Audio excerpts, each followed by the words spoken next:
Hi there, and welcome to Principal Shorts, the podcast for principals who have barely 7.5 minutes for lunch and no time to eat before 2 p.m. I'm Stan Baker, along with co-hosts Shelley Steele and Steve Young. We're retired educators from Ontario, Canada, who worked in neighboring school districts on restorative practices, and now we work with coaching principals in restorative practices. In this podcast, we focus on a principal's problem of practice, and then we give one or two very practical suggestions to make your day a little bit easier. Hi, I'm Paula.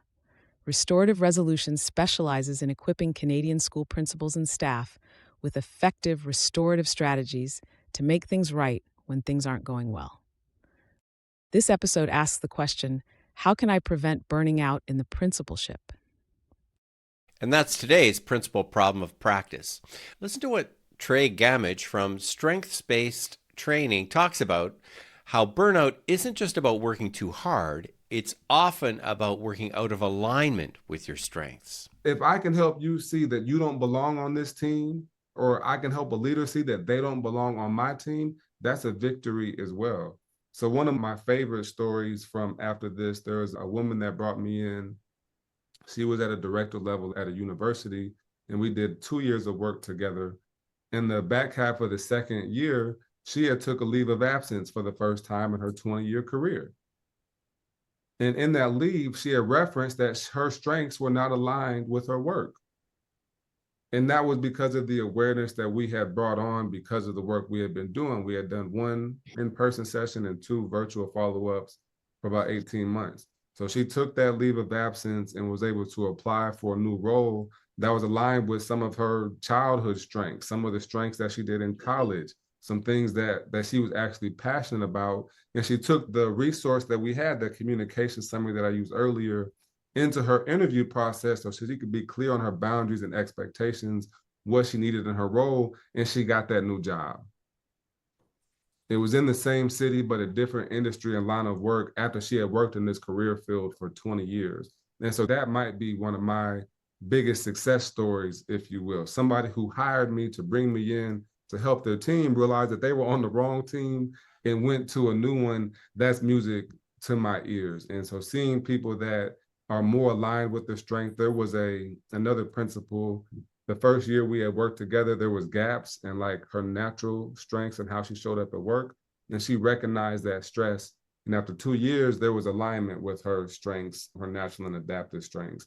And so those are 2 examples of somebody who was in the right role that didn't fit and made it align, and somebody who wasn't in the right role and was able to transition. So there's stories like that, I think, from leadership down to the teacher level that just makes sense, and people finding the right kind of leader they need and the right kind of team that they need to be on is where I find satisfaction, if you will, morally. I'm sure you have found this, but as you're speaking, I'm thinking there is so much burnout in the field and people leaving the field that it sounds like that is a very key piece. 100%. That's the most important piece. And I like the language jacked up, because people are jacked up. Well, we got problems. Every day we got problems. Yeah. And I'm not even talking about big criminal villainous problems.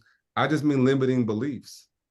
I just mean confidence, efficacy. Like, we have issues, and it really and truly doesn't make sense to me how we can prioritize pedagogy and curriculum so much. It just doesn't make sense to me, because it's people. And in America, at least, we're banning social emotional learning. School is a social place. People it's a whole community. Yeah. You go there to learn. How do you ban it? Like, we're putting so much effort into taking out the human side of things. Even with AI, the most important things are going to be people skills.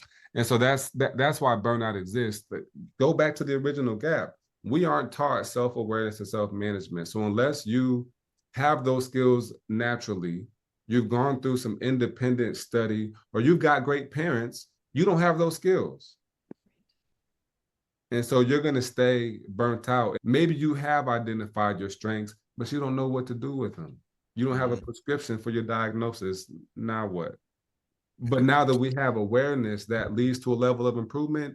And now we can start to implement strengths training and restorative practices and MCSS and SEL curriculums, because we've got a base foundational knowledge and we can respect the gap. We're aware of the gap and what our community needs to bridge it. Tre talks about why self-awareness and people skills are more critical now than ever, even as AI reshapes schools and workplaces. So here's practice number 1. Take a strengths assessment like StrengthsFinders or DISC. Look at what the reports say are your top areas of strength. Practice number 2. Ask a close friend or a colleague to corroborate your strengths, the ones that you found out in that report. It's Paula again. Like Tre said, schools often overlook teaching adults self-awareness and emotional management, foundational skills critical for well-being and success. People skills will always matter, even in an AI world. As technology grows, human-centered skills like communication, empathy, and leadership are becoming more valuable than ever, especially in education. Curious about your own strengths and how to use them at school? Email me, stan@restorative.ca, and let's have a conversation. And finally, don't skip your lunch today. You deserve that full 7.5 minutes.